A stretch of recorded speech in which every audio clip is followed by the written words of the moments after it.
Welcome everybody to Boston 9/11 Truth. We're having a very special meeting tonight with the PAPA team. PAPA stands for Protecting All Protectors Alliance. And they've all just returned to their various homelands from the Orlando NFPA conference, reaching out to firefighters from all over the country and then actually worldwide, but mostly in the USA, regarding Building 7 and the NIST report. So they're here tonight to give us a very important update on how everything went at the NFPA conference in Orlando.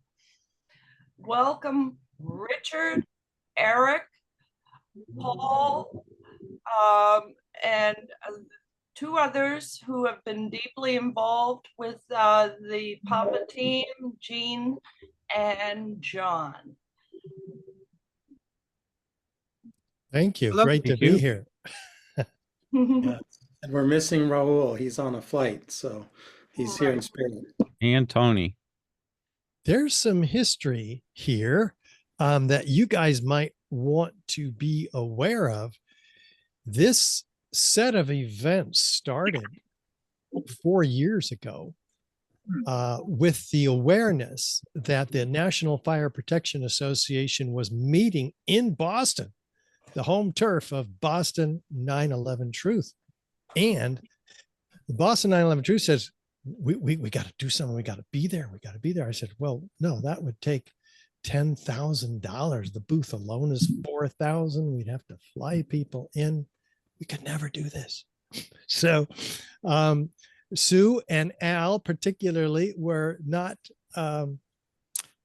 dissuaded. In fact, that very soon then bought the booth. It was $4,000 raised among all the supporters of Boston 9/11 Truth. And we went there. Eric was there. I was there. Raul was there. And Al was there. And that's the background behind me. That's our booth. And it was very successful. And so we went again the next year after raising the additional needed funds. And this third time we weren't going to be pussyfooting around. So indeed, we were able to raise the funds. And guess what? The NFPA, who had been grumbling, to us and on the sides. Nevertheless, not only did they let us purchase this booth, the third year in a row, they gave us an additional 10-foot by 10-foot booth. So now we got a 20-foot booth. Gene's going to start sharing his screen and show you where and how and what it looked like and some of the photos. But not only that, we found out that this year you could actually purchase a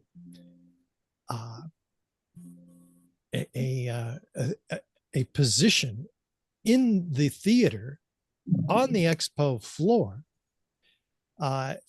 for $1,000. And we say, oh, should we do that? I don't know if we can raise it again. Well, guess what? We did. So we're all very excited to show up, and the firefighters set it up because Gail and I were speaking at the Red Pill Expo. So we missed the first day. But these guys, you guys got to tell us what happened. Who wants to start? Well, I could start with a pretty interesting story. When we came in and set up our booth, we noticed we were right across from the International Fire Journal. I think that was it. Fire Safety Journal. And the gentleman was a bloke. He had an English accent, and we thought, oh, this is going to be good because when Paul shows, there's going to be some kindred spirit, and this is going to be fantastic. And sure enough, they did. They hit it off. It's fantastic. Raul was running a little bit late. When Raul shows up, we're all geeked about it. Raul walks up and, hey, Duncan, and they embrace each other. And we're like, this is just fantastic. And from that, Eric, if you want to share what happened from that. Yeah, it was one thing after another. It was almost like God, life, whatever you want to say, had a conspiracy going on to get us connected with the right people. So not only did he and Duncan hit it off, Duncan said, "Oh my God, we've got to do an article on this," and a two-part article right away. And then later, it was a day or two later, there's another journal that's actually that Duncan used to work for, and it represents, I want to say, 4, 6 magazines. Ones that I read as a firefighter, one's International Firefighter. So they have, between the two of them, they know each other, they like each other, they have huge audiences, and they are both begging Protecting All Protectors Alliance to do articles for them because they want to address this. They realize the need. And I think it was Raul said to him, he goes, "Well, this is going to be controversial." And Duncan was like, "Perfect." Lucky us. Wow. So here you can actually see this is Duncan's table, and he was right across from us. Well, yeah, there's our table straight ahead. It's to the right. The books, yeah, there you go on the right. Yep. Lower So right. he was looking at us the whole time, and fantastic. There are the two theaters. We were in theater 2, or those guys were in theater 2. It was just One guy who liked us from the NFPA said that our event right here was the most well attended of theater event on the expo floor the entire 3 days. Mm-hmm. So we had a half an hour to present, and all 4 of us presented. We started out with Raul Angulo, captain, former captain at the Seattle Fire Department, and Eric, tell us what he had to share. Well, Raul, to me, how would I say it? It's so perfectly orchestrated because Raul was given, and he doesn't play it up as much as we can for him. Since 1980, I just looked it up the other day. Since 1980, there had been 3 editions. Raul was given in the first 3 editions of what's called Engine Company Fireground Operations. So it's a textbook written. It doesn't mean departments have to follow it, but it's the national standard. So he worked with NFPA in that, and he was invited to write the 4th edition. So the first author had written the 2 editions. There had been one other author, and then Raul was the 3rd author, basically, since 1980 to be given the honor of writing that, of all the fire officers in the United States. So that's huge. And Raul went into that a little bit, and he talked about Protecting All Protectors Alliance and how we had challenged him um, to relook at this. Like because what he added, which was great, was he added a high-rise firefighting chapter, which the other books had not had. So when he did that, he takes his job really seriously, always has, and so he said, if I'm writing this book, I've got to make sure it's accurate. And so when we challenged him, he's like, at this point, once he looked at the different Paul's documentary and looked at the Alaska report and everything else, he realized, no, this is crap, basically. And we have to bring this up. We've got to challenge the NFPA because if it's true that fire brought it down, which he doesn't believe it has either, then I have to change my entire book. Otherwise, I'm doing a massive disservice to the firefighters in the country. So he's in a way the perfect guy to bring this message that we have to look at this again, don't run from it. And what he and Paul are doing, I think, and Tony even too, and are challenging us, and it's landing in me more that we need to be more direct, like with NIST and everything else, and not just beat around the bush like, oh, maybe it was something else. No, it wasn't fire. It was something, it's this. And get more clear with that because that will help the firefighters in this country realize that buildings don't collapse from fire. High rises don't, type 1. And that has been an impact. I know from firefighters I knew personally that our attitude changed after 9/11. And it's time to set the record straight, you could say, and Raul's all about that. Jane, can you show a picture of the standing room only again for the theater? Let's see. I think Yes. Gene was Johnny on the spot the entire time. We You had ever other not? volunteers too. Diana Castillo showed up. Gene, after the presentation, Gene's holding up DVDs, and we encouraged them to come and get a DVD and take one home. This is Calling Out Bravo 7, the most incredible documentary made of Building 7 by firefighters for firefighters. And the filmmaker is with us in the car. I think for me, he's over there. And Paul also spoke. Tell us what you said, Paul, from during your presentation there. Okay, I'll try my best while I'm negotiating city traffic. Yeah, so I started off by basically setting the scene about how important and how valid the perspective of firefighters are in all of this, because over the last several years, I've shown the raw video of 7 coming down, and I made the point that I've shown it to them without introducing historical context, so that it might be considered in isolation without any prejudice to the day. And that over those several years, having shown it to many experienced firefighters of all different ranks, they almost unanimously and consistently agree that it doesn't make sense to say that that was caused by fires. I then went into doing a very brief and to the point breakdown of what the fires were in the building, how insignificant they really were in the context of the structure that they were in, and then just choosing my lanes right. And then talked about the water supply, because NIST were adamant that the reason the fires were a problem was because there was a lack of water supply to fight them, which was just nonsense. And the research in my film identifies how nonsensical that statement or claim is. So I went through that, and then I very quickly went into the I've gone the wrong way. Went into the free fall, and how the free fall is very, very significant, and one of the most important points to consider when looking at this from a practical point of view, really.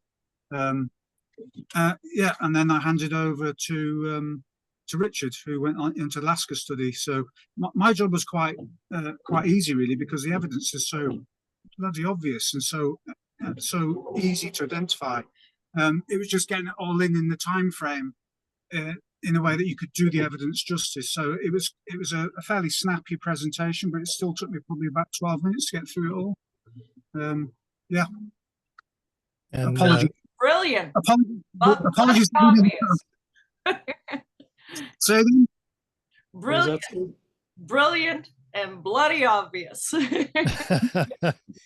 sorry, Yes. but it is. And the more time you spend pondering this information, the more bloody obvious it is. Yep.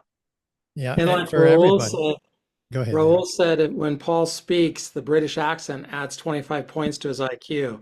So it kind of overwhelmed everybody there. That's so true. And the other, go ahead, Paul. I was going to say, I wish I had 25 points IQ now, because I've got myself lost in Leeds. It's a small country. You're safe. Yeah. Then we presented the Halsey study, University of Alaska at Fairbanks, who spent 4 years studying the collapse of World Trade Center 7. And guess what? They found a different conclusion than NIST. In fact, they completely pulled the rug out from underneath NIST, claiming or finding that fire did not bring the building down, that the temperatures were not hot enough to cause weakening of the steel or even to move it. And they proved that several key structural elements were eliminated by NIST in their computer model in order to get it to fall down the way they said it would. But here is the Alaska study on the left, which comes down exactly like the video in the center. Why? Because they removed all the columns in the building at once, simultaneously.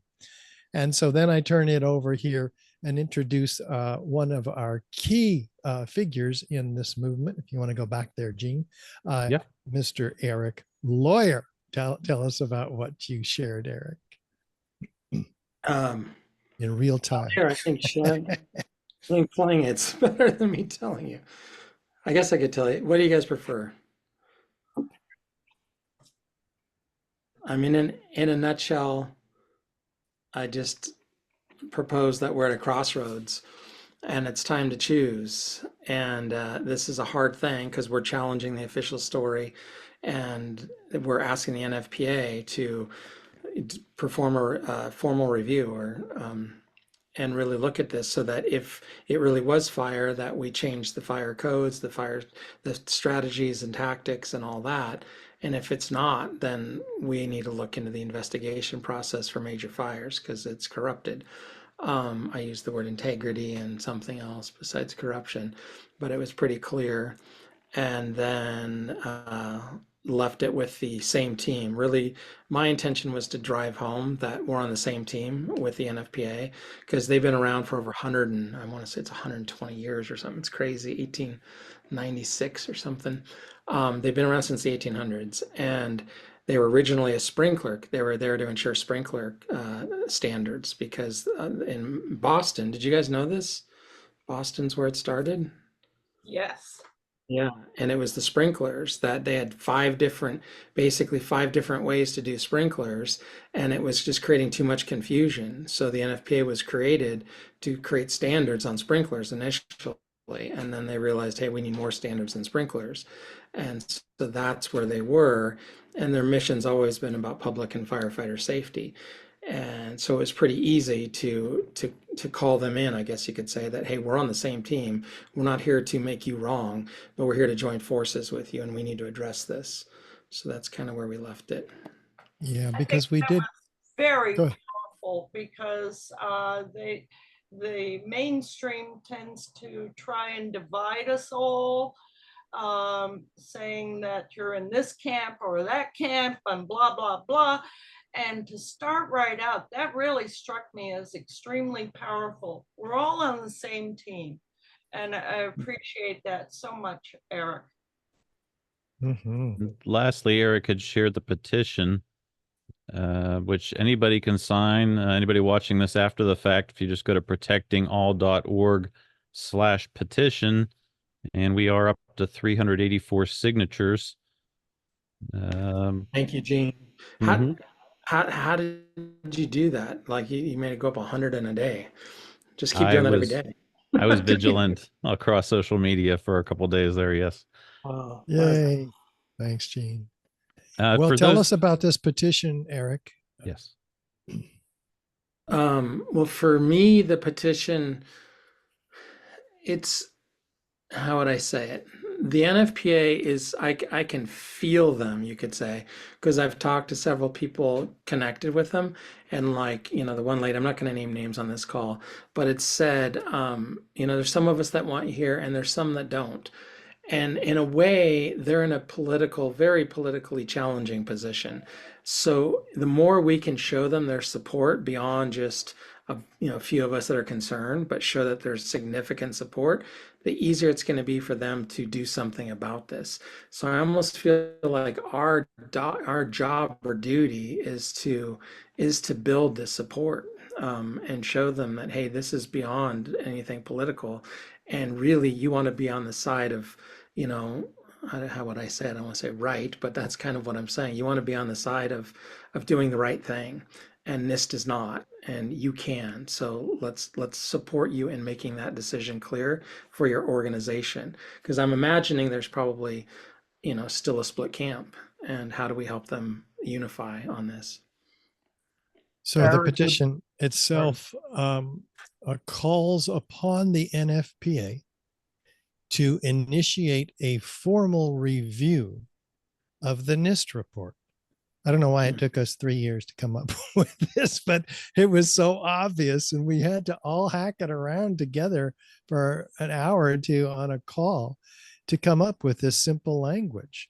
Tell us the dilemma, the the quagmire Well, that we're it trying to was longer resolve. than a couple hours. We came up with the idea, but then it was a long process with feedback from everybody, almost everybody on this thing. Yeah. So this is a great example of teamwork and doing this.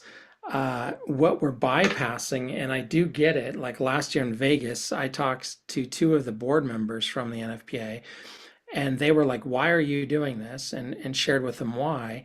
And they said, "Well, we have a process for this already, and you just go blah blah blah, go here and submit something."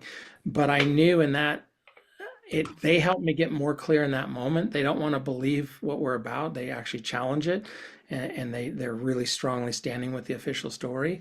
But what it helped me see was really our mission those first 2 years was awareness. We're not here to play their game where they put us in a box and say just fill out this form. It's like those old things when you're a kid, like here's the complaint form. It's this tiny little piece of paper in a little box, you put it in and file your complaint. Like, no, we're not going to do that and disappear. So it made me more clear, like, hey, we're raising awareness. And then this year I feel like it was just meant to be. It became clear that we needed to do something else, because Raul, I remember, kept saying we need to challenge them with a new investigation. And then it came up like, well, an investigation's expensive and who's going to pay for it, because they're not going to volunteer to step up and pay for something like that. And how do you even do it? Because you're going against that.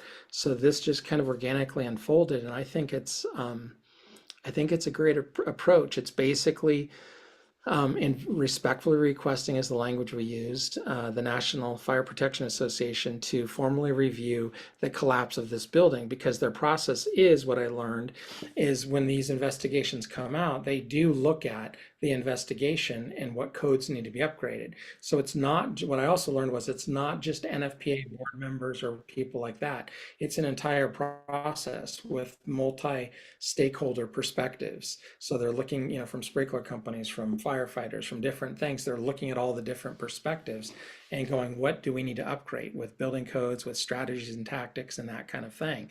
So at some level, they made the choice to ignore, this is my personal opinion, they made the choice to ignore NIST completely, because they didn't really change anything. So in a way, to me, what that was saying is, hey, this is crap. And we're not going to change any of our codes, but we're also not going to call it out because we see, and in a way, I'd say they were scared. This is really political and we don't want to challenge you officially. So we're just going to ignore it and pretend like it didn't happen. And what we're doing in a respectful way, but in a way they can't ignore, especially the more momentum we gain, we're bringing it to the public consciousness and saying, why wasn't this addressed in a way that changed something? So we do need to look at it. And our two options are, we go with it was fire, then all these codes need to change, and strategies and tactics. And if it wasn't fire, we need to change our investigation process and look at that. Eric, were there any board members at the theater that you were in, and did you make any contact with them? Not that self-identified this time. The last 2 years, there were several that self-identified, but none this time. I didn't have. Did you, Richard or Gene? Did you see? Other than Paul? Joseph, no. Yeah, Joseph's just a coordinator. Joseph's not a board member. Right. Joseph's No. with But we were so delighted to have his support, his incredible emotional and mental support. He was very aware of the issue. He was the one who told us that our presentation in the theater was the most highly attended. So it was pretty cool to get that. What about the conversation with a couple of the key fire protection engineers? Without Are you naming. asking me? Are you asking me? I think so. Give me a nudge reminder of who we're talking about. Well, somebody- one gentleman was talking about diesel fuel fires, and another gentleman Oh, yeah. kind of said, yeah, we got a problem here. Well, there was a lot of interesting things, and I'm not going to name names. There was an FDNY captain that shared a lot, and he still wanted to hang on to the official story, but he softened, and we ended up as a team, so several of us talking to him, spending, I'd say, almost an hour with him. And so that was really interesting. But the one that got me the most, just to see the level of cognitive dissonance is the best way to put it, was our time in that presentation was so precise. They literally shut off the mic like, I think 10 seconds or 20 seconds after you were done, Richard, saying where to pick things up and we'll answer questions at the booth. It was like, mic cut off, next one go. So it was like, it couldn't have been more perfect. So we couldn't answer questions there. But when we went back to the booth, a guy followed me, and he came back and he really wanted me to understand, because he heard me say, if you listen to the end of my talk, I said there was no physical evidence used. And I'm like, can you even begin to understand this? This is like, it makes, like, this is so like unbelievable and horrendous for the first and only time ever, and they use no physical evidence. So he came back to the booth to tell me that NIST actually did use physical evidence, and that they did determine this. And I was as respectful as I could be, but my brain was going, are you kidding me right now? And so I asked him, I said, have you read NIST frequently asked questions? Have you talked to them in any way? Because I have challenged them personally, and the frequently asked questions, they finally admitted they used no physical evidence. So they themselves say no physical evidence was used. So what are you referring to? And he goes, well, they probably didn't want to talk about it publicly. And he might be right. It might be like they did use physical evidence, and there's like no way in hell are we going to present this because we're screwed. But he didn't. He could not let in what just landed in his lap. And so he just kept resisting. And I just kind of left it as, we both did, like, we're just going to respectfully disagree. And he wasn't willing to get emotional, I would say. And he wasn't willing to use, to listen. I don't want to say listen to me, but he was just making up a story as he went to justify his belief. So my sense was most people that left there, it was hard for them to deny, and only a few were still in that spell of like, I'm going to make something up to deny this. But my sense was watching the people crying and the different things happening was like something like it landed in a way, in a collective, in a bigger way than I've seen before. Tell us about Tony here, Eric. Tony here.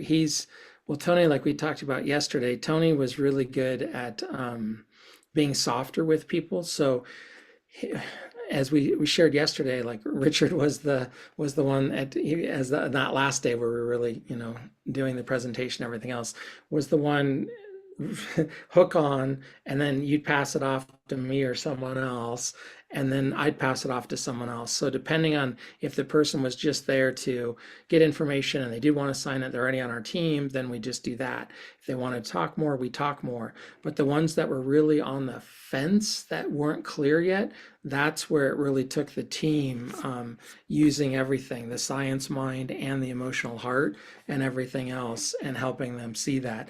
And so Tony was really good at just being softer with people. And right there, yeah, that was a great one. He was just really good at helping people see that, hey, this is hard and we're here, you can reach out, whatever.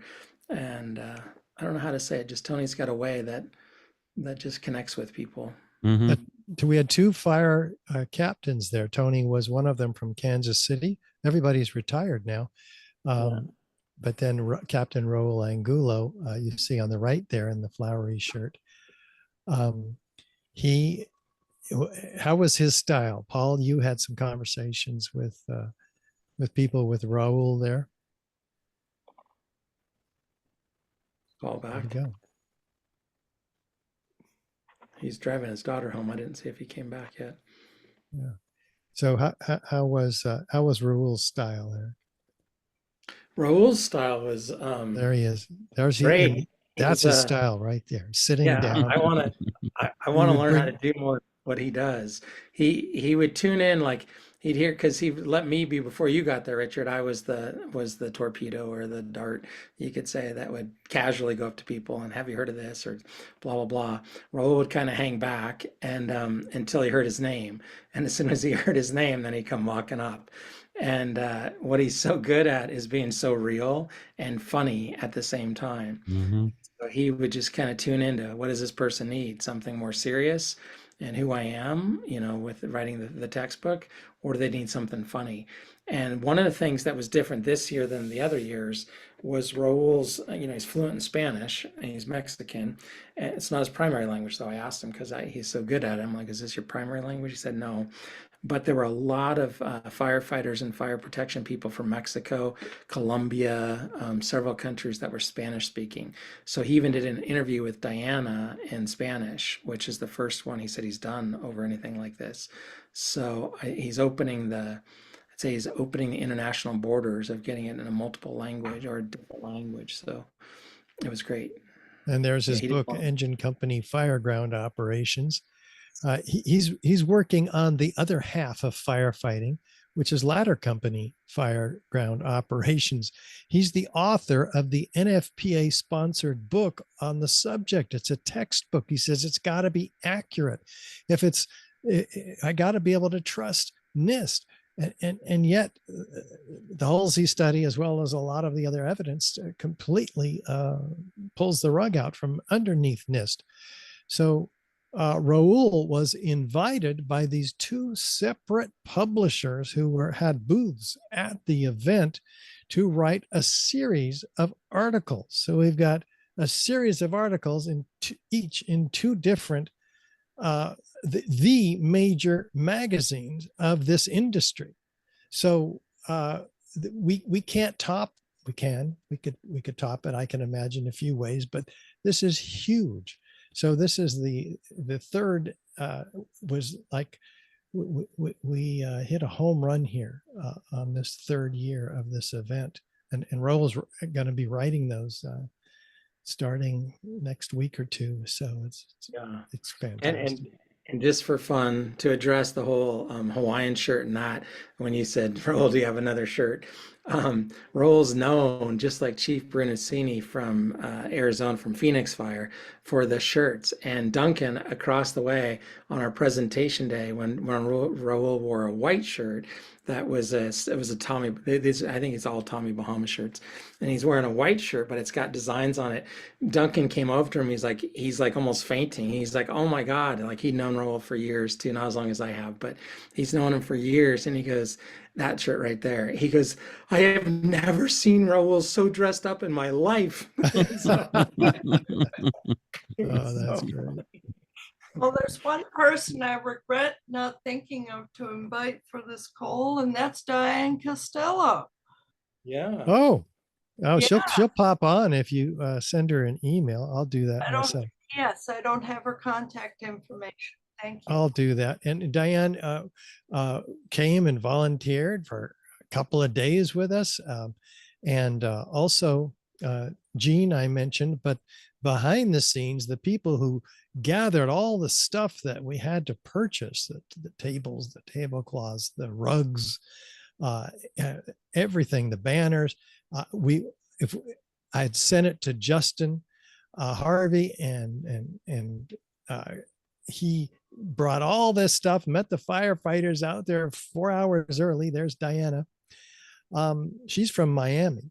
And then Chris Cerullo and Susan Clark also brought all kinds of stuff, tables and equipment for us. So we just want to thank all of those wonderful people who helped so much to put this together. It really is a team of 12 people that put all this together. It's an I had a question for Eric. operation. Yeah. Go ahead, Al. Eric, I don't know who it was that was asked, there was a comment made that you weren't there, meaning at 9/11. And I remember somebody handled that pretty well. I don't know if you recall that conversation. This year? Yeah, down in Orlando. Huh, no, I didn't hear about it at all. It wasn't you. Okay. Well, I Um, mean, you might have said that, but I didn't, that message didn't come yeah, to I me. mean, that was the objection, like whoever. Oh, I do. You are reminding me. It wasn't, I didn't hear it. I can't remember if it was Tony or if I it think was it was Paul that might have Tony. mentioned it. It was Tony. Okay. Yeah. And yeah, I mean, I've never publicly said I was there other than in the weeks following, which I was. But I wasn't there when it happened. So, oh, and I think Tony and Paul had a response to that That's even. what I was trying to remember. Yeah, I don't remember it I though. think it was Paul comes back on. He pretty probably remembers interesting response. it. But anyway, I had a question about where do you see Papa going from here? I mean, this is a moment in the Papa movement, and what do you think the next step's going to be? I know you, as far as getting published, is huge, but have you had any further thoughts about where? I have. I'd say we're all in an inquiry over that. My personal opinion is this, how would I say it? It's what I've said since the beginning almost. I'm not after trials and justice and all the things that a lot of people are. I'm here to help create awareness and change a new, like, trust humanity that we have a new model, because the model we're in is broken. So the more we go into courtrooms or NFPA or whatever and say, hey, you need to do the right thing, we're empowering the very thing that's corrupted. So I think there's something new that wants to be birthed out of this, and it's going to take enough of us that are seeing the problem and going, yes, and can let go of the anger. Because I'm not saying let go of it, use the anger as fuel. But I had a mentor ask me this one time, and he said, what's more important to you? Justice, punitive justice, basically, somebody being punished, or humanity learning how to be self responsible, work together, and be guided from something bigger than themselves and a government? Because you can't have both. So choose which one's more important. And I'm like, well, if you put it that way, it's the latter one. So I think we have an incredible opportunity as Papa to model what that could look like. And it's not an organization that comes in and saves the day and we go after NIST or whoever and do that. Not saying that's not what's going to happen, but that's not the, to me, that's not the primary motivation. It's doing what we've been doing here. People that care about humanity, care about the corruption, like, hey, this is not okay. And so then, well, how does it look if we do it differently? Because everything that we've seen does get corrupted when it becomes so powerful. So how do we do it different? And that's where I want to see energy going. And that's relationships and connections I've been building for the last more than 10 years now, are people who have been experimenting with ways to do that. And it looks different than what we're used to. So I don't know where Papa's going to go. I hope it goes to a place where we as a team embody self-responsibility, body dynamic, what I call dynamic sourcing, dynamic leadership, which means it's the way we used to operate on my crew in the fire service, and special forces does this too. Like, special forces is a great one to use as an example.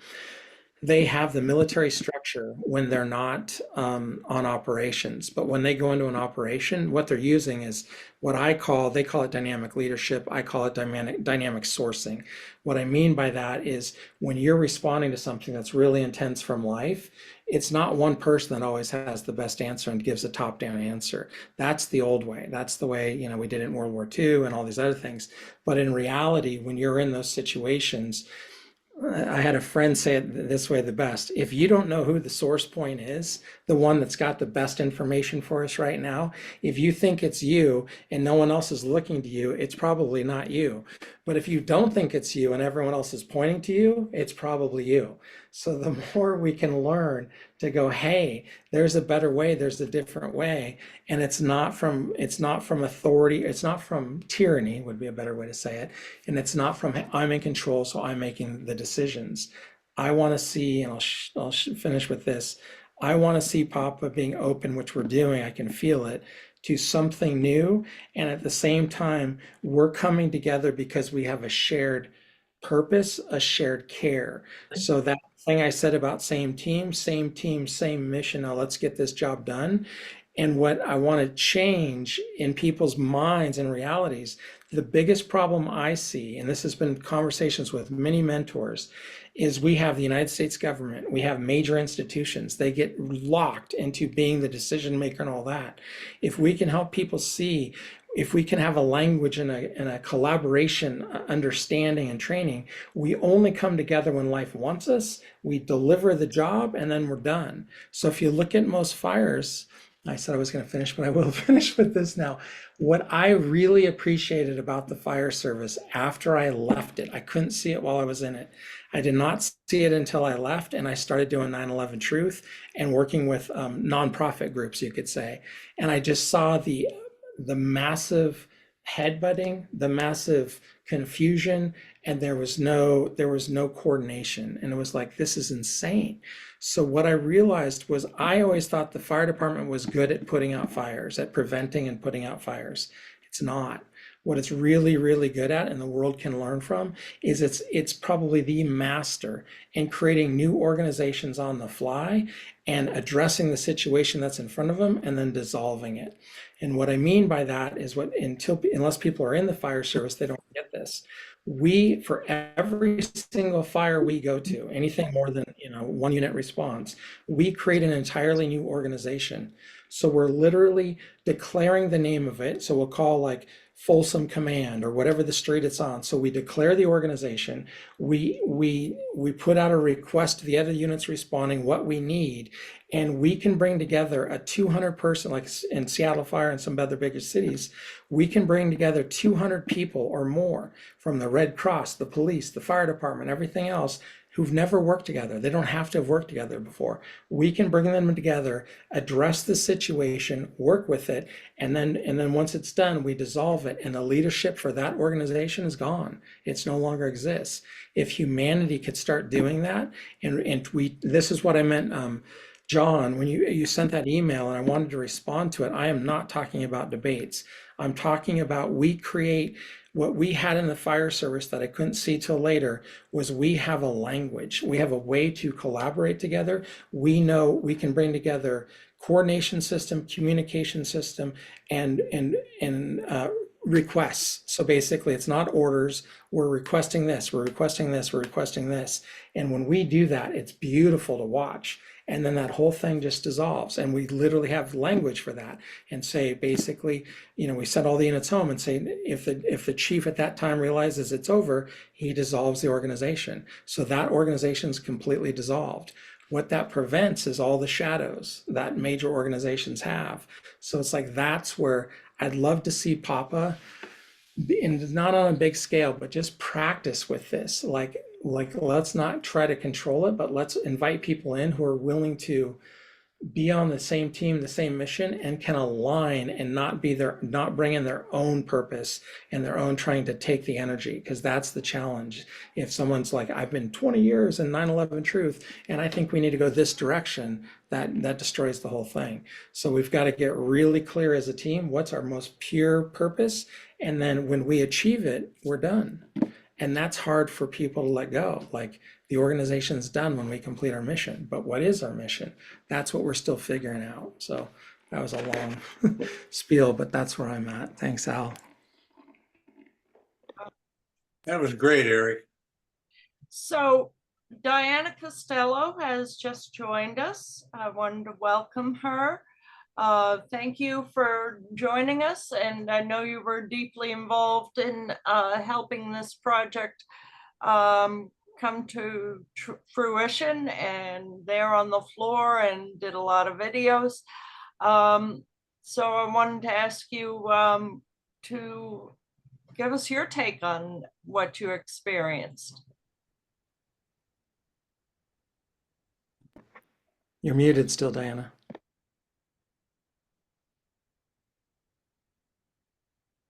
Can you unmute, Diana?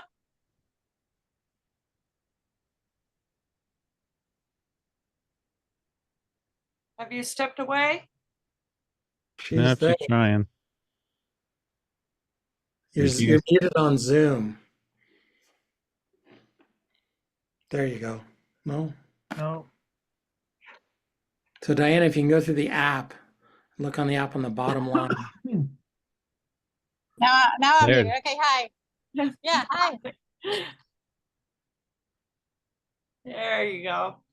Okay, so yeah, I had a good time being with such smart people, and I was very impressed with, you know, the big exhibition they had, and that so many firefighters. Somebody told me that 50% of the firefighters suspect something about 9/11. So I made a bunch of videos, and I think that's a good way to get the word out. Like a lot of people are aware about Building 7 now. Well, thank you for all your help. I understand you were pretty good working the floor too. Mm-hmm. Well, yeah, I'm used to that. So glad you joined the effort. Thank you. Yeah, it was really fun. Grateful. I'll do it anytime. Yeah, and just to toot her horn, she just stepped in like she'd been there forever and was willing to do whatever it took. So thank you so much, Diana. Mm-hmm. Thank you. That's awesome. So Eric, I one thing we didn't talk about yesterday that I heard you got a little word on where the next NFPA convention was going to be.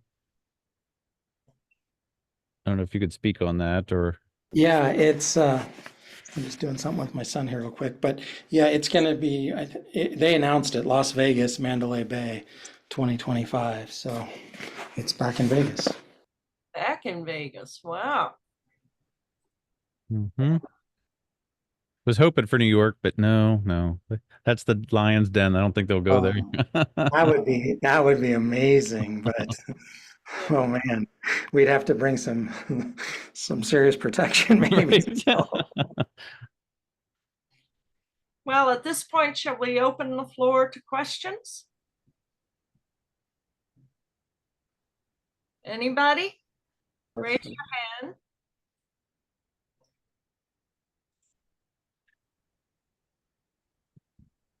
Oh, I guess. Any questions? Speak your mind. I have a comment. Okay, go ahead, Jack. I think Eric's ideas about organizational structure are excellent. Yeah, very Really impressive. insightful. I'd kind of want to see an animated video of exactly what he's envisioning. I don't know if that's possible, but I kind of pictured one in my mind as he was speaking of what this new collaborative effort could look like. I've actually done a presentation several years ago once I saw what the fire service was doing.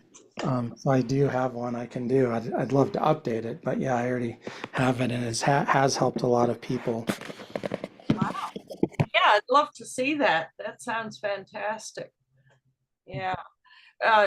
Sometimes I tend to say, oh, this is tree huggy, new worldish, new agey stuff talk, and can't really wrap my head around that. It's utopia, that's not reality. But the way you talk about it, it's visual. You can dream it and see it, and I appreciate that so much. Mm-hmm. One other thing that should be said is the at the very end, Richard and Eric had said, hand out some of these DVDs, and they gave me a stack of 50 DVDs. And right after the end of the presentation, I stood up and I walked to the back, and they went out like hotcakes. I gave away all but 2 of the DVDs. Everybody was very receptive. There's Diana handing out flyers as well, and they took them all. Yeah, it doesn't look like you were being pushy at all. They just were coming to you, right? No, just put my hand out and they took them. That's amazing. That is. Do we have a count on how many people actually signed up? I didn't hear that in the beginning. I'm sorry.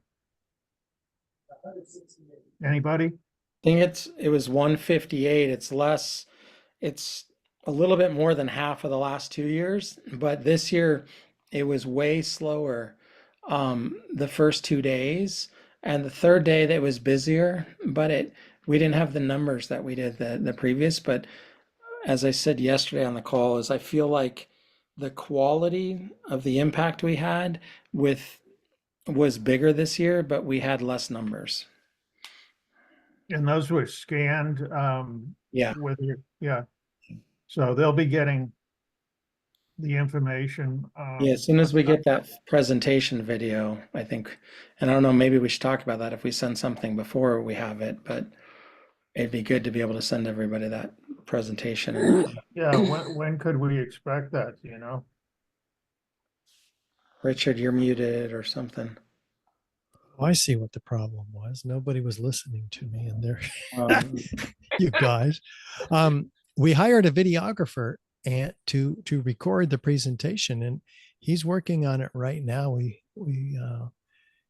We've given him what he needs, and he's going to produce it. We're going to email it to all 158 people, and then that came this year, but also to the 500 people that we have on our list, and reminding them that you know we hope we saw them also here at the NFPA conference this year, and if not, definitely watch this presentation, because we had 30 minutes to put out our message to everybody, and then we're going to try to get that message out even beyond this 600 plus group of people in the fire protection industry. All of them are just that, which is just pretty exciting. But we can also get mailing lists of people that have come to this convention, because there's 5,000 of them, right? We only signed up 158 this year, but we can email them then the half-hour presentation and some of our other important information, and ask them to sign this petition. So we're going to build on what we've done and get our numbers really going. I think this 20-foot wide booth was so successful that we really need to try hard next year to duplicate it. It was a complete winner, because those firefighters like Raul, who everybody there, well, many people there knew of him. He was the author of the book. He's our dream team captain, in this arena, and he can. I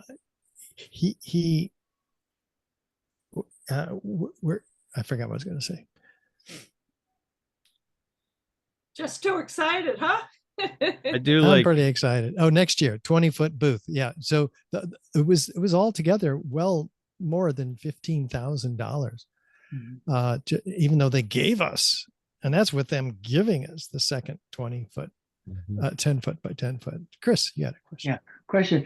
When Eric or Richard or both of you, when people were resistant and to kind of the obviousness of your stance, what were the rationales, or what were the defenses that you found yourself having to try to break through? People have a way of saying, "Oh, yeah, yes, but," and here's why you're wrong. And what did you have to kind of push against or push through? I noticed that some people were afraid. They were like, they know, but they don't want to hear it. They just said, yeah, no, but they want to get away as possible, because they're afraid of, getting their job implicated or something. In terms of percentages, what I found is that half of them didn't know about 7 and were very interested. And we signed all of those types up. I'd say another 20% just no thanks, just kept walking by. And even after I showed them building 7, sometimes if I was able to get them to stop, I'd say, okay. And when I'd ask them if they'd like to learn more, is all we asked, really. and be a fly on the wall between this conversation between NIST and the NFPA. Some of them, maybe 20% would say, no, I'm good. And they would keep going. I would call that resistance, but I just let them go. I didn't take that on. Go ahead. Yeah, I would say the ones that had a reason why, to me, it was almost always something that NIST or the public media had said at some point. So it was diesel fuel things. It wasn't enough water. It was all the things we've heard. So they were just parroting what they've been told. And part of the reason when I just saw that last picture, I realized the numbers I think were a little bit lower too, because I was holding, and me and others were too, was what NFPA asked was not to keep pressing people. So if they were a no, it was just a clear okay, and just left it at that, versus where before, like the last 2 years, I think we stayed on them more. But I think it's fine just to be softer with them, like, because they, Yeah, I was getting cocky last year. I ran one guy down about 40 feet away from the booth. Turns out he was an NFPA guy, and we got a call, Eric and I, that we had to attend to. He said, "Don't do that again. Stay in your booth." Now, did we stay in our booth, Eric? Way better than the previous years. Yeah. It didn't stop Richard from yelling down the corridor, "Did you know about the third worst structural fire?" And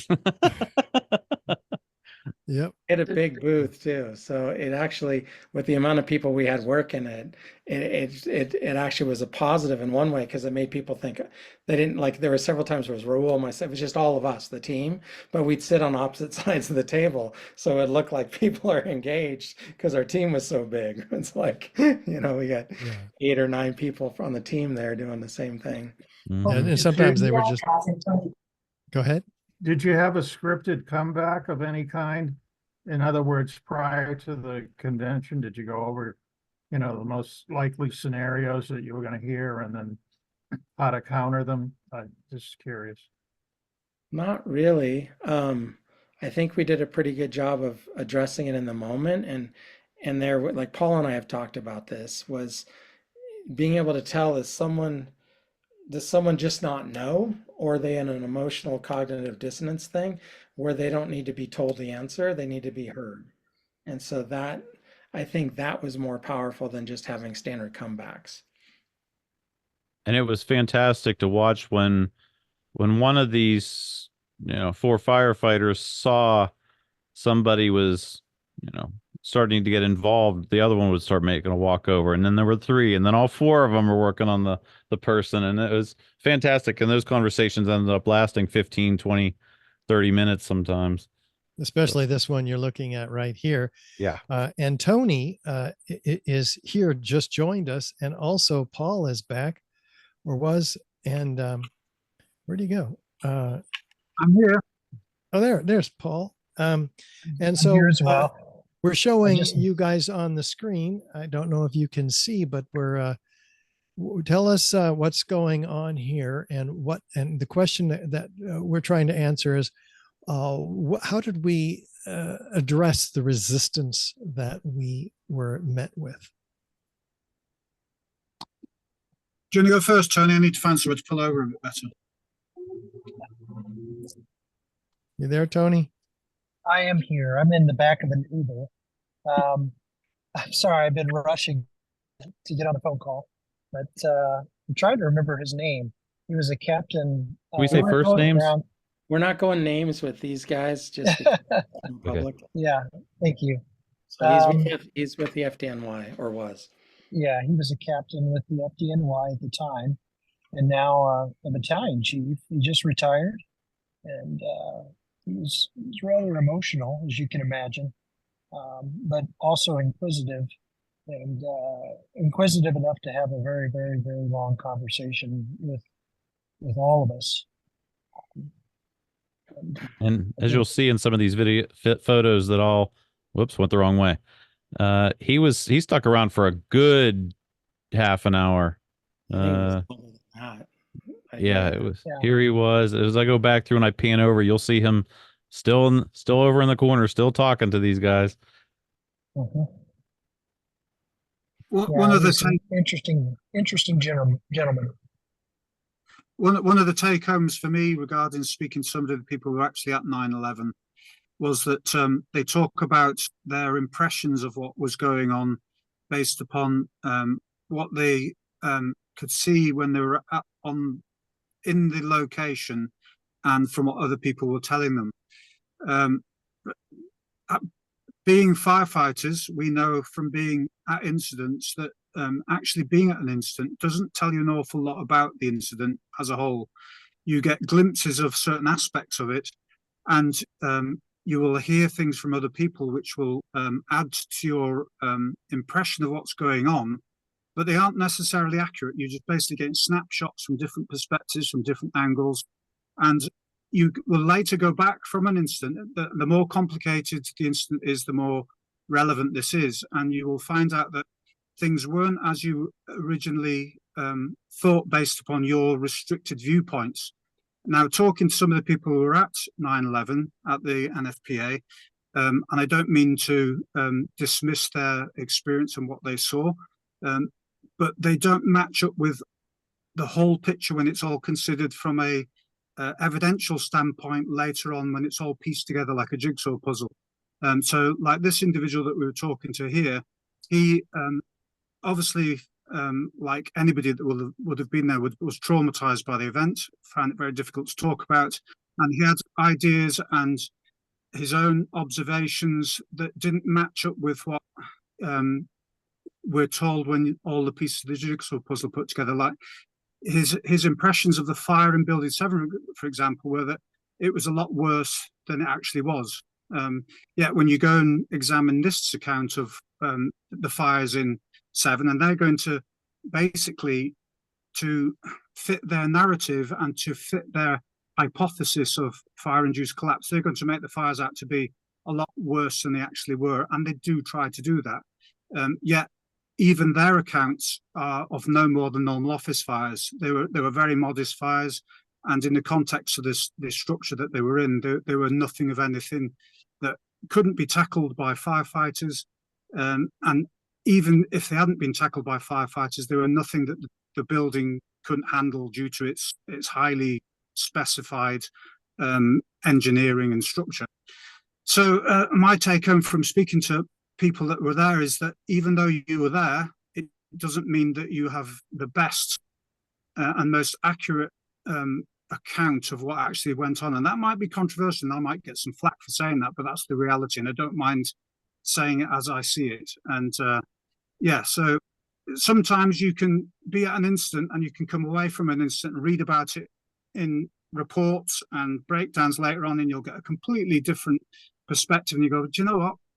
It didn't appear like that when I was there, but okay, I'll bow down to the better, more circumspect or more detailed analysis that you might be privy to later on. A simple example could be you go to a car accident, and you'll think that a car was traveling in a certain direction and it's hit another car that was also traveling in a certain direction, and you'll come back and you'll find out from an investigation that based upon the data and the evidence that you completely got it wrong, but what you saw, it seemed to make sense at the time. So it's not always an accurate analysis based upon what you see from snapshots, what you see when you're at an incident. If you're too close to the coalface, sometimes you can't make a proper and finite analysis that's accurate and dependable, if that makes sense. Does trauma play into this, do you think? Absolutely, yeah. And sometimes when you go, and one of the main reasons that Building 7 wasn't tackled properly will be due to trauma. From my analysis, if I was to put it into a nutshell, the reason that 7 wasn't tackled has nothing to do with practicalities. It's to do with politics, to do with people in suits and ties getting in the way of firefighters from doing their job. And Richard's interviewed Captain Patterson, who has put some very interesting flesh on the bone regarding why there wasn't firefighting. Well, there was firefighting in 7, but it was curtailed early on because of alleged engineers saying that the building was going to collapse, and somehow they managed to predict this expansion of a number of beams pushing a girder off an inaccurately measured girder seat 5 hours afterwards, which is completely unprecedented. It's all complete nonsense. I don't know if you want to add to that, Richard, what Captain Patterson told you from his interview with you about why they didn't go into 7 and fight the fires. Well, they were told that the building was going to come down on its own. They were told that an engineer had placed a transit on the side of the building and that there was a bulge. So they were concerned that it was going to come down. They were told not to go in and fight the fires. These were few, small, and scattered fires in this building. And as you know, no steel frame fire protected structures ever collapsed due to fire, especially these fires. And so we contrasted those with many other buildings, of course, on the billboard there. This is Captain Patterson, who had heard, he was walking away from building the North Tower with the chief Fox, who he had known of and met there, and they were together. They couldn't find anybody to help them because they had just most of them died in the collapse of the South Tower before they got there, and then in the North Tower after they got there. So they're walking toward building 7, which was on fire, and this gentleman walked by, not a gentleman, but some kind of contractor, looked like, and he said, that building will be coming down in about 5 p.m.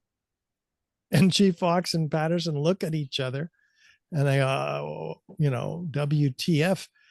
They walk over to the building and they are interrupted from entering the building by a pair of military clad individuals, gray khakis, they described them, and long rifles and sunglasses. And who closed ranks upon their entry toward the building, and then said to these firefighters, this building's been secured, preventing them from getting any closer. Whereupon Captain Patterson saw over their shoulder the warden, the fire warden, meaning one of the occupants of the building who was designated as a fire in a problem, and says everybody's out, something like that. This is Captain Patterson as an activist 3 years ago, and Gene had run into him. Did you take this video, Gene? Yes, he was actually carrying a little tag that said, did you know about World Trade Center 7? Very outspoken, was not afraid to, he didn't shy away from anything. No, there's nothing shy about this gentleman. He is really pissed off. He had been lied to. His brothers had been killed in the building. Oh, there's Catherine Waters. Building 7. He just walks around with the sign. And Les Jameson. We filmed him also for the upcoming film 9/11 Crime Scene to Courtroom, where we're bringing his testimony and that of a couple of dozen others before a special grand jury. And so we're working on that film now. But yeah, the story, there's so many stories. Another story if on that page is actually go down that one. Yeah, Patrick Dillon. He is a first responder who descended into the pile of the Twin Towers, finding down there molten metal flowing, and we didn't know about this until a couple of years ago. So he's telling his story of after that experience, being told to go into building 7, that building right there. There's guys in there, get some rest. So while he's in there with others trying to clear out their lungs and get their bearings again, this group they're in the lobby of building 7. This group of 3 battalion chiefs come in, trailed by 2 more differently clad paramilitary guys with black and black ski masks on with Uzis rather than long rifles, which were in all likelihood AR-15s or M16s. So he and Captain Patterson corroborated the story. Yes, independently. They didn't even know each other. That's right. And so he is being told by the battalion chiefs, get out of here. They're going to pull the building. Now that is the only other example of the use of the word pull that I've come across relative to this day. So they all had to get up and leave. And as he's walking further north, he turns around and he's with others and he feels rumbling in the ground. And he then sees the building come down. And Patterson also heard explosions, concussive blasts, as he termed it, immediately before the building came down. Richard, was this after Brian Jennings had been in the building or prior to? Barry Jennings was in Barry the building Jennings, about sorry. 9:30 that morning. This was much later. Much later. I think I've got a timeline, but I don't remember. It's about noon or so. Maybe late. Oh, excuse me. The building came down at 5. So it was in the afternoon that they were kicked out of the building. And I don't know if there was how much of a time lag there was between the time they got kicked out and the building, hearing the explosions and seeing the building come down. Yeah, I want to. Oh, go ahead, Eric. I was going to add to what Paul and Richard have said, but Paul, when he first brought it up, he's right. And how would I say it? We have there's an individual memory of a major incident or fire and a collective memory. So I can't remember I think it was a fire officer or whatever who ordered the testimonies of some of the firefighters from 9/11 to talk about the explosions and everything else, because they weren't doing it as part of the FEMA report or anything. And I believe the words he used was like, it's the memory hole, because if it doesn't get recorded, then the collective memory changes everything. And I had been on enough fires when I first started. We didn't do this as often, and it's what Paul's talking about. We would just have our individual and then our company stories about what happened. But if we were to talk to another company that was at the same fire, it was almost like it was a different response. Like, what are you even talking about? It's not even the same thing. And so Seattle, back in, I want to say it was the early 2000s, really started hammering what we call post-fire analysis. And so they bring the battalion, whoever responded to those fires, together so that we'd sit in a room together and we'd each be given the time to share our perspective so that together we could get a whole picture, because only then could we really learn from what happened and make upgrades as needed. And so a lot of times misunderstandings between crews, these guys screwed up, they didn't do this, or blah, blah, blah, or this happened. Then you'd hear their perspective on why they did what they did. And you're like, oh my God, I never even thought of that. So it really helped us. And when Paul was talking about the guy that was at the presentation this year, and what I'll say is I've had to be humbled time and time again, like we all are, but me especially, I want to say, in a lot of ways, because I fought my lieutenant on the first day when he said, this is suspicious. He didn't trust what had happened. He's like, these didn't come down from fires. And I told him to leave the country. And the thing I would use was, because I went out to 9/11 in the weeks following, I used the fact that I was there even after it happened to say, I know better than you. So that's what's happening with a lot of these firefighters that were there. Not right or wrong, but in a way I felt it. I was justified. I saw the damage. You did not. You saw it on the news. So that's what we're dealing with too. And that's why I think the way, Paul and Roland and all them handled this guy, not handled, but worked with him that day on Wednesday or whatever day it was, Tuesday or Wednesday, was beautiful, because it was giving him the space to say, I do know what happened because I was there. But at the same time, Paul kept challenging him softly, like, and this, and this, and this. And that's what we're dealing with as a country, because the country's looking to the FDNY guys to go, hey, they knew they were there. But in a way, we need to challenge them softly and go, yes, and have you considered this kind of thing? So anyways, I just wanted to double stamp what Paul said about that. That's If I could tail in on that as well, hats off. We got to pay respects to Dr. Graham McQueen, because he was the one that read through all of the oral testimonies and found 118 firefighters saying that they witnessed explosions.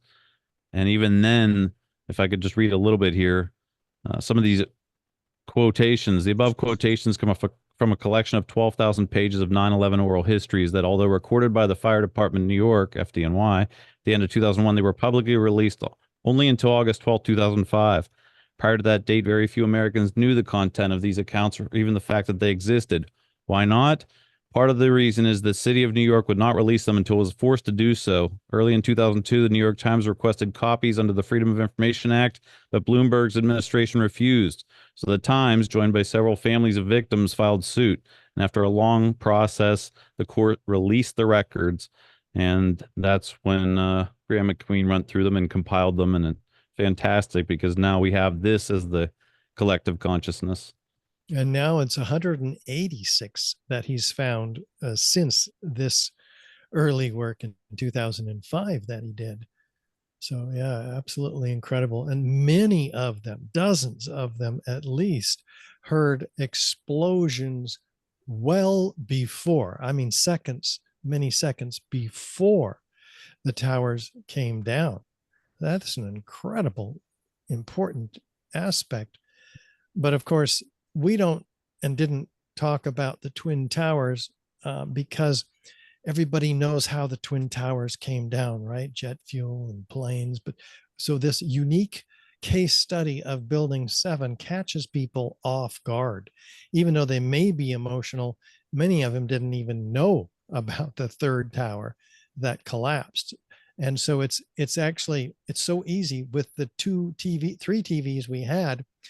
We simply point to the TV and say, did you know about the 7-second collapse of the Solomon Brothers building? And that's one way to say it. We say it many different ways. Did you know about the third worst structural failure? Many of them did not. And those who did, they'd say, yeah, but they couldn't stop looking at it, right? Because it's mesmerizing. Everybody loves a controlled demolition. You can't turn your head away. It was like, that's what made it so easy. And once I captured their attention, I would say, well, this is a problem for Eric over here, a firefighter, and Paul and Raul and Tony, whoever I could see closest, because they're told by the NFPA guidelines to go into these buildings to fight this fire. Well, now, if NIST is correct in their assessment 7 years later, that this building came down by fire, normal office fires, then they have confusion in their midst. And then if he asked any question, I would then invite them to talk to Eric and or Tony or Raul or Paul. So it was a beautiful setup, because Building 7 is the key. People can't get away from it. Can't take themselves away from it. Yeah. Just want to let everybody know again about the petition. If anybody hasn't signed it since we started this, 2 more people signed up. So you just go to protectingall.org/petition, and it'll take you right to the petition. And show us the website first. Yep. Let's go back to Protecting All. Yeah, because how many signatures now, Gene?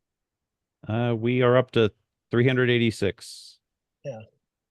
So here's the website that we put together for the Boston event 3 years ago. Eric primarily led this effort, and we've got our efforts back in Boston 3 years ago, and Las Vegas last year, and we'll get another page up on our activities at Orlando, as well as the presentation when we get it here from our videographer. And who knows, maybe in 6 months or so, we'll start campaigning with a fundraising effort to go back to Las Vegas. I don't know why we're going back to Las Vegas, but that's where we're going, I guess. Thank you guys. I was able to be part of that. It was truly humbling, and I just want to say it. Thank you. Yeah, thank you for coming. Louder, Sue. Go back to the Papa page. Back to the Papa page. And then John has his hand up also. Yeah. So just so you know, you can go to protectingall.org, and right next to home at the top menu is the petition. There's where you can sign. Mm-hmm. Yeah. John. You're no audio. You're not on mute, John. It's something to do with your gear on your side. That happened last time. Get those Just keep hamsters running talking. faster. John was one of our There it is. How about key now? supporters that made this whole thing happen. Thank you again, John, getting us to Orlando. Go ahead. Some audio coming through now? Yeah. There we go. Well, thank you, Richard, for the mini updates while you were there. And the photos. I noted that you described the event, and particularly the presentation, as incredible and historic. But I know you and your over-the-top expressions, so that's kind of par for the course for you to be super excited. But it's when Sue said that this is the most, with big emphasis on most, but successful 9/11 truth action ever to date in history. Like, that is a statement of real gravity, I thought. So I wouldn't mind, Sue or Alfred, or anyone, if you who are real veterans and been around in this for a long, long time, how you size it up from your perspective, and what leads you to think of it in this way as a real breakthrough, a chip in the brick wall of denial. Well, no one's at the helm here, and it's been an incredible collaborative effort. I do want to correct Richard on one statement. It was Boston, the NFPA Boston, the first one. The seed for that idea didn't come from Al and me. It came from Jean. No, thank you. Well, Thank you. Real quick story on that. I got an email at work. I forwarded on to Richard and Sandra and Chris Joya, and I didn't think about Boston. Sorry. But then Sandra said, well, why did you send this to Alan Sue? And they sent it to Alan Sue, and Alan Sue sent it back to Richard, and it grew legs, and here we are. Yeah. So, fantastic. A collaborative effort. I think we all deserve credit. All of us, absolutely all of us. It was the collision of the good forces of the universe.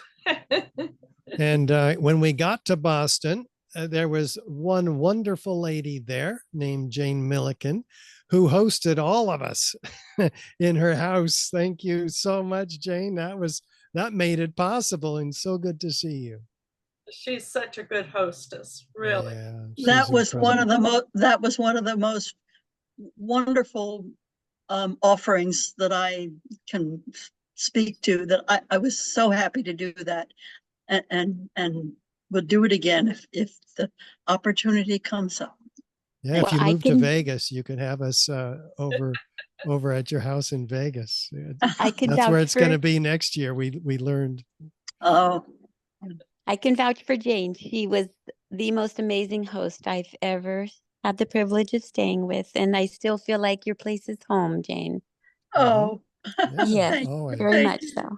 You're welcome. And really, I just really quick wanted also to not forget John and Beth Hargrove, because they're the reason we did not have to spend a lot of money on lodging for everybody. And the place they provided for us was amazing. I mean, it was like high class, very nice. And I know they spent quite a bit of their own money on it too. Yes, John and Beth, thank you guys so much. Yeah. We made a there it is. There's the special home for these rogue firefighters who had so much fun and worked so hard. I can tell you, they work hard, and I can assure you they play hard too. Look at Paul's face. That's classic. Yeah. So And what, so that you can see how expensive it would have been. It would have been 20 grand if we had to also secure accommodations in addition to all these other expenses, flights and all kinds of things we had to secure and take care of, and liability insurance. You have to buy a rug. They'll give you the booth, but you got to rent a rug for $500 to 10 by 10 rug to put down. So no, we had Gail thumbing through Orlando looking at Home Depot. We got a rug for $50 and then a second one. So we can save a lot of money, but still it's so expensive. it was sticker shock for me. Yeah. Yeah, the electricity. What was it, $300 What? for an extension cord or something ridiculous? Well, $300 for Oh, you froze. electricity just to be able to plug in our lights, and that was times And 2. we had to pay for electricity for the other 10 by 10 that they gave us too. Yep. That was not free. No. And liability insurance in case the firefighters acted up. Yep. Again. Again. So the petition signers, are they going to be on the contact list for updates as well, or no? Yeah, Eric had an insight awareness about that over at change.org. Eric, do we have access to contact them? Yeah, we can give them updates, but we can't get their email. So I think what my sense was as soon as we have this presentation, give everybody the update. And then the big thing is Change makes it looks like the money's being donated to us, but it's being donated to them. So I've seen some bigger campaigns that make it really clear in their updates that if they want to contribute directly to the campaign, this is how they do it. Okay. Now, Ross is here. Ross has been an activist, a 9/11 activist in New York forever. He has a huge skateboard and all kinds of signs and shoes that with signs on them. He's a structural engineer and an electrical lighting designer. You haven't said anything yet, Ross. We want to make sure that you have an opportunity to ask a question or make a comment, and it's great to see you here. Yeah, thanks, Richard, for acknowledging I'm here. And no, I just wanted to, I've been listening over the years to a lot of the different activism that's gone on around New York City, centered around New York City, and go down to Ground Zero every anniversary. I've been through all the fire departments there in New York City, getting quite some interesting looks from them. Distributed flyers to them when we had the Lawyers Committee event up there in the north of Manhattan, telling them, you know, that the firefighters were invited. So all the firehouses in and around Lower Manhattan and Midtown Manhattan got flyers from me, and I'm of course, if a firefighter, especially a New York City firefighter, would want to come out of the closet and actually try to set the record straight like Patterson did. I was there the day Patterson was there. It was such a shock to see him at Ground Zero speaking the way he was speaking. A shock in the sense that it was so too good to be true that I thought, well, maybe he's some kind of a mole or some kind of infiltrator, but obviously he's the real thing. Richard got to meet him, and so there are people there. There are some resources. Pull the strings. You know, if we can pull the strings and, you know, one of those loose thread that might just set the thread loose, because I do feel it's a very tight knit group of brotherhood there in New York City. And when I look in those doors and I'm on that skateboard and it's got all the memorabilia over all the years about 9/11 and the Twin Tower models on it, which they all recognize. You've got various generations now too. You've got a lot of these guys are retired, you know, or not even in the fire stations any longer. But of course the history has been passed down. So there's kind of this tight brotherhood that traditionally you want to keep your, your cards close to your chest, and it's only for certain people to know. Hopefully they'll, with time, I think it's becoming more and more attractive for them to realize, well, it's not convenient for me to be on my knees any longer. They forced all those firefighters, all of humanity, when the main part of the towers started to fall, when the demolition of the towers 1 and 2, long after the planes hit, when those towers shockingly came down the way they did, everybody in the world that was watching was brought to their knees. And I can't imagine any other kind of event, whether it's COVID or anything, that in the moment is going to send you down saying, oh my gosh, what is the world that we're living in, and how could this happen? And however it happened, I'm going to respect who's ever going to lead me out of this nightmare.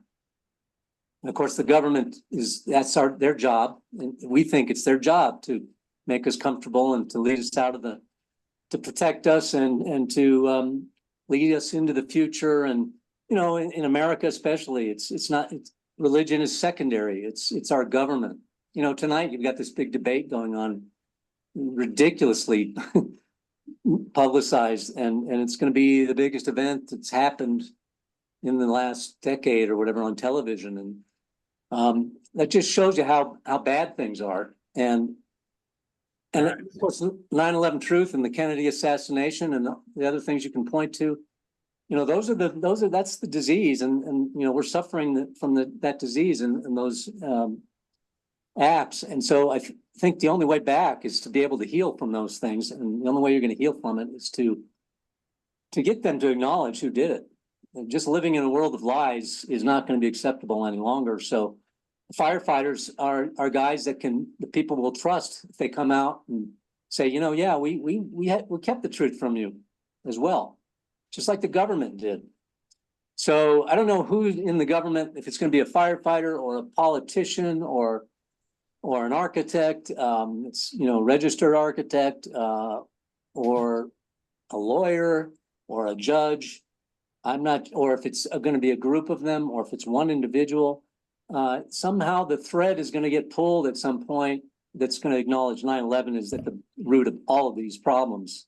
And if we're able to survive, it's going to be because we acknowledge that. So I think you guys are pulling on that thread. And you've been doing it in all those conventions, and people realize it. I mean, they definitely, when you get the looks and they run away and all that, they don't forget. I mean, this is, it's deeply ingrained.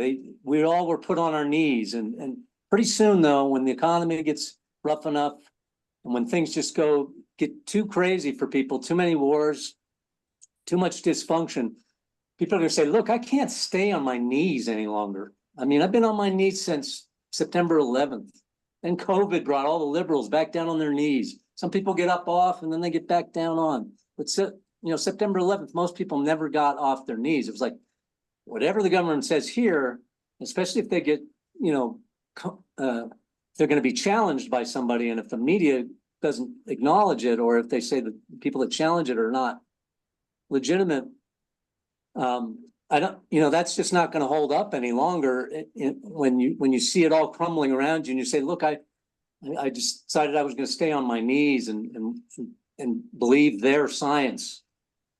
And at some point, they're just going to have to say, I think I better stand up.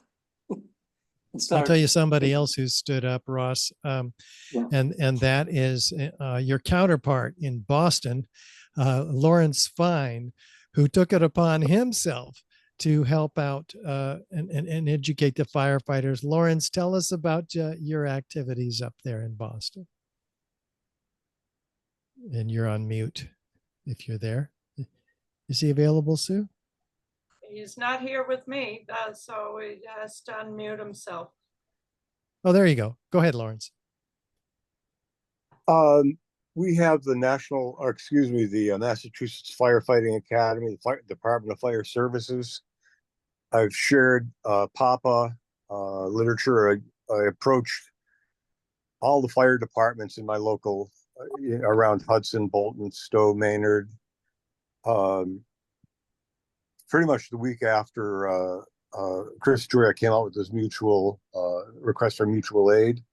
So I've been pushing sharing information pretty much since it's become available from fire personnel. Chris and Papa is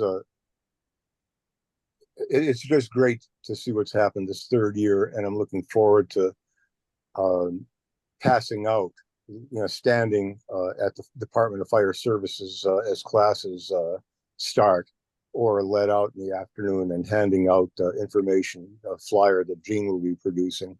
So as soon as that's ready, that will get shared with both my local departments and the Department of Fire Services in Massachusetts. Oh, fantastic. Yeah. And Gene, show us that flyer if you can.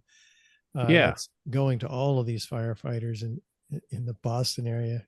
You guys are amazing. I just want to add that I'd like to add that I will be adding a link to these conversations, the one that Gene had on the War Room last week, and this one here.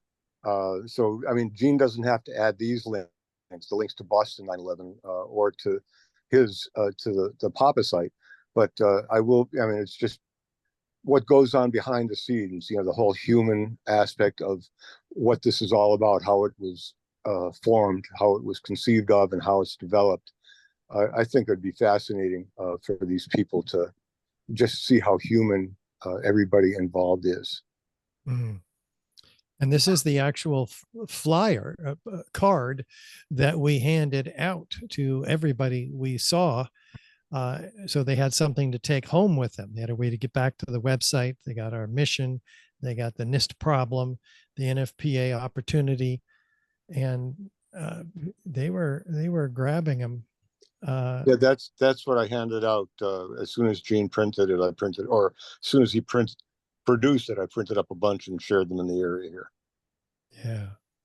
So Beautiful. we have another activist who's been doing a lot of outreach to Canadians. Miles Flagg. He handed out 21 flyers to different 20 fire departments. Where? Calgary? Yes. Yeah. This is a guy who's going through chemo, and nevertheless he's out there, on his last breath, trying to wake up the world and the firefighters to 9/11. Miles, we appreciate you so much. Yeah. Do be careful with your health. Don't Miles overdo here. it. I was just talking to Paul about him today. Is he here or no?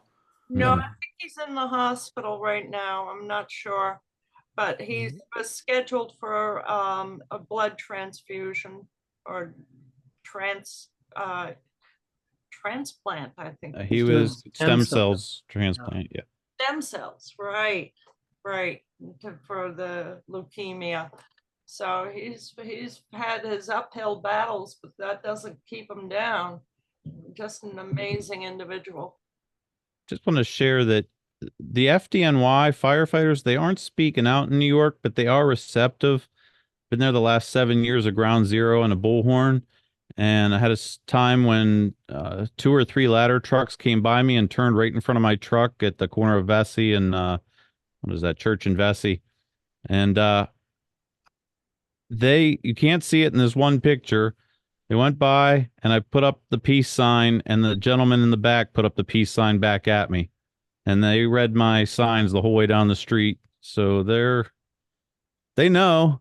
They just can't speak out because they're afraid of losing pensions and their livelihood and even possibly their lives. So, and look at that T-shirt, the smoking gun of Building 7. Right on. King of the memes. I want to give a special shout out to you for going to Orlando, but also just being on the ready all the time. I mean, thank you for joining this call, because if I had to fumble around and look for any pictures, I'd be fumbling around till 8:30. Thank you for that. I want to thank Sandra, because without her, I wouldn't have gone. She said they have one extra spot. Who should go? And I said, Max, Trina. She goes, no, you. I'm like, what? Me? I didn't even think about going without her. And she goes, "No, you should go." And texted Richard, and he said, "Yeah." So, yeah, thank you guys. It really is they make you feel like it's a brotherhood.